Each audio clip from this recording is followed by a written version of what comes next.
સુરતમાં ધોરણ 12 સામાન્ય પ્રવાહ કોમર્સ વિભાગમાં શરૂ થયેલ બોર્ડની પરીક્ષામાં 51 વિદ્યાર્થી ભાઈ બહેનોએ પરીક્ષા આપી।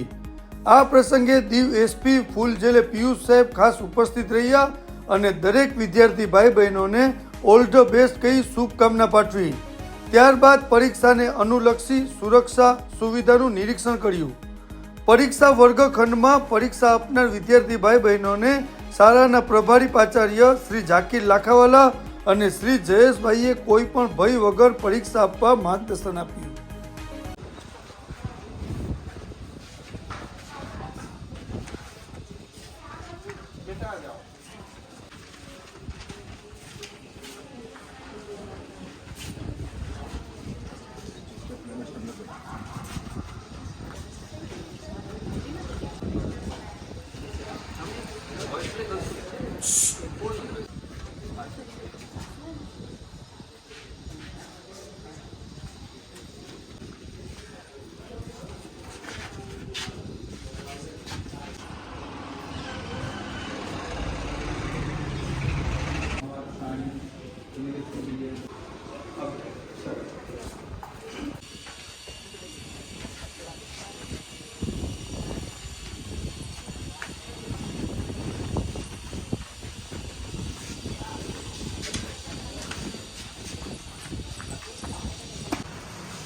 બધા વ્યવસ્થિત તૈયારી કરીને આવ્યા છો ને?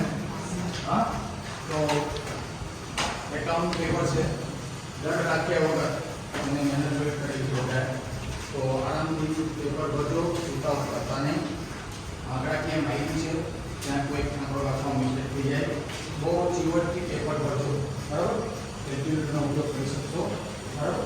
અને જે રફકામ કરવું છે તમારે તે પેજના પાછળ જે આન્સર શીટ આવે છે ને, આન્સર શીટના પાછળ 24 નંબરનું પેપર છે, એ ઉપર એના રફકામ લખજો, રફકામ લખશો ત્યાં રફકામ કરી શકાશે, બરાબર? ભલે એક પેજ તમારું ખરાબ થાય, હા, ઉપર રફકામ લખવું જરૂરી છે। બીજું MCQ છે, એક માત્ર ક્વેશ્ચન છે, જે રોકડા માર્ક છે એ પહેલાં તમે ફિલઅપ કરી લેજો, પછી તમને યોગ્ય લાગે તે પછી તમે વિભાગ A, B, C, D જેટલા વિભાગ છે એમાં સૌથી ઈઝી વિભાગ હોય છે એ સ્ટાર્ટ કરો, હા, ડર રાખતા નહીં, હા, બધા હિંમતથી પેપર ભરવાનું છે, ઓકે? બેસ્ટ ઓફ લક બધાને, હા। સ્માર્ટ વોચ નથી ને મોબાઈલ, બરાબર, સાયન્ટિફિક કેલ્ક્યુલેટર આ વસ્તુ એલાઉડ નથી, બરાબર? કોઈ પણ પ્રકારનું સાહિત્ય પણ ન હોવું જોઈએ। પેપર તમને 3 વાગે આપી દેવામાં આવશે। પહેલી 15 મિનિટ તમારે પેપરને રીડિંગ કરવાનું છે અને ઉપરની જે આન્સર શીટની વિગત ભરવાની છે। લખવાનું સ્ટાર્ટ તમારે 3:15 જ કરવાનું છે। 15 મિનિટ રીડિંગ કરજો, બરાબર?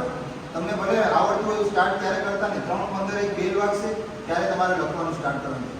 6:15 સુધીનો ટાઈમ હશે। 6:05 તમને વોર્નિંગ બેલ આવશે। તમારે કોઈ પણ પ્રકારની સપ્લિમેન્ટરીની જરૂર હોય તો 6:05 પહેલાં લઈ લેવાની છે। છેલ્લી 10 મિનિટમાં આપશે કે તમને એમ લાગે કે મારે સપ્લિમેન્ટરીની જરૂર પડશે તો તમારે 10 મિનિટ પહેલાં ટીચરને કહી દેવાનું કે તમને સપ્લિમેન્ટરી મળી જશે। બાકી તમારે કાંઈ ક્વેશ્ચન?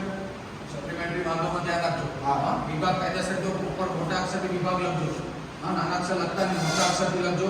ફરીવાર રફ કામ કરવું છે, પેજ છે, આન્સર શીટ છે, એના લાસ્ટ પેપર છે ને, લાસ્ટ પેપરમાં ઉપર લખજો માત્રામાં રફ કામ, રફ વર્ક એમ લખજો।